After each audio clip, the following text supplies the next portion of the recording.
Movie की शुरुआत में हम एक लड़की को देखते हैं जो समुद्र में बहकर एक आइलैंड के किनारे पर आ गई थी। इस लड़की का नाम जेनी है और इसके साथ उसका दोस्त जेक भी यहाँ बहकर आ गया था। वह उसके पास जाकर उसे चेक करती है तो पता चलता है कि वह बुरी तरह जख्मी है और कुछ ही देर में उसकी मृत्यु हो जाती है। यह देखकर जेनी बहुत परेशान हो जाती है। बाद में वह जेक की बॉडी को वहीं छोड़कर आइलैंड की खोज शुरू कर देती है, लेकिन आसपास कोई नहीं मिलता। पूरा आइलैंड सुनसान है, यानी जेनी यहाँ फंस चुकी है। आइलैंड के अंदर जाते समय उसे एक बैग मिलता है जिसमें एक लेडीज पर्स और कुछ बच्चों का सामान होता है। उसमें एक पुरानी तारीख वाली मेडिसिन भी मिलती है, जिससे जेनी समझ जाती है कि शायद बहुत साल पहले यहाँ कोई आया था। बैग में उसे माचिस भी मिलती है जिसे वह अपने पास रख लेती है और समुद्र के किनारे वापस आती है। वहाँ उसे एक बड़ा खोखला पेड़ दिखता है। यह देखकर जेनी को विचार आता है कि वह रात में अपनी सुरक्षा के लिए इसे सोने के लिए इस्तेमाल करेगी। जेनी अपनी पहली रात उस खोखले पेड़ में गुजारती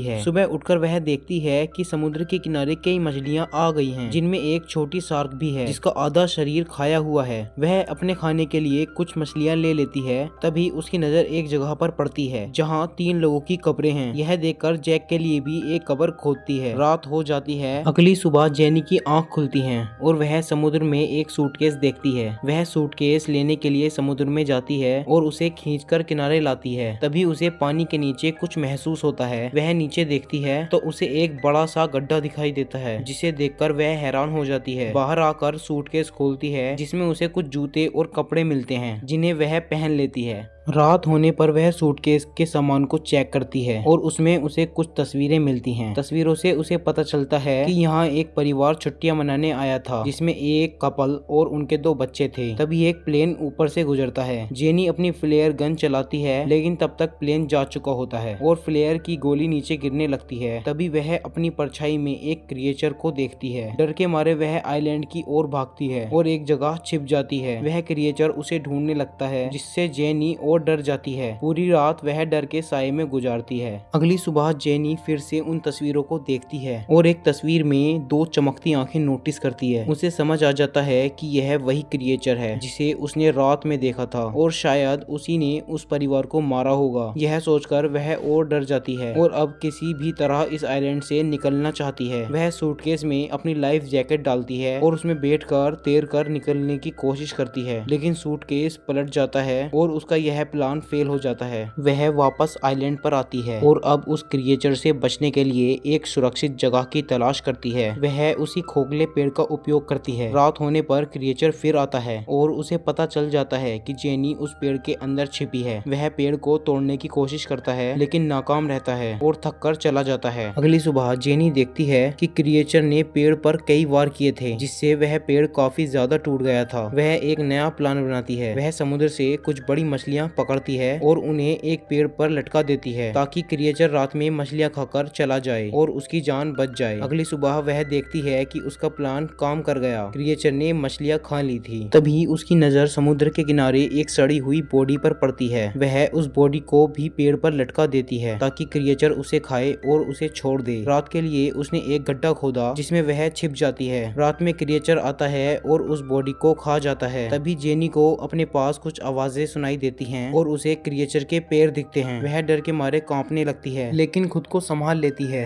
अगली सुबह वह अपने लिए एक सुरक्षित जगह चाहती है। उसने क्रिएचर की ऊंचाई देख ली थी, इसलिए वह पेड़ पर एक झूला बनाती है और उसमें बैठ जाती है। रात में क्रिएचर फिर आता है और उसे जेनी की मौजूदगी का एहसास हो जाता है। वह पेड़ को जोर जोर से हिलाता है, जिससे झूला टूट जाता है और जेनी नीचे गिर पड़ती है। क्रिएचर उसका पीछा करता है। जेनी भागते समय देखती है कि क्रिएचर जमीन से ज्यादा तेज पानी में दौड़ता है। वह पल भर में उसके सामने आ जाता है। जेनी अपनी लकड़ी के हथियार को क्रिएचर के पेट में घुसा देती है। क्रिएचर उसे पानी में फेंक देता है। जेनी किसी तरह खुद को संभालती है और बाहर आकर एक पेड़ पर छिप जाती है। अगली सुबह वह देखती है कि उसका पैर बुरी तरह जख्मी हो गया है। वह समुद्र में नहाने जाती है।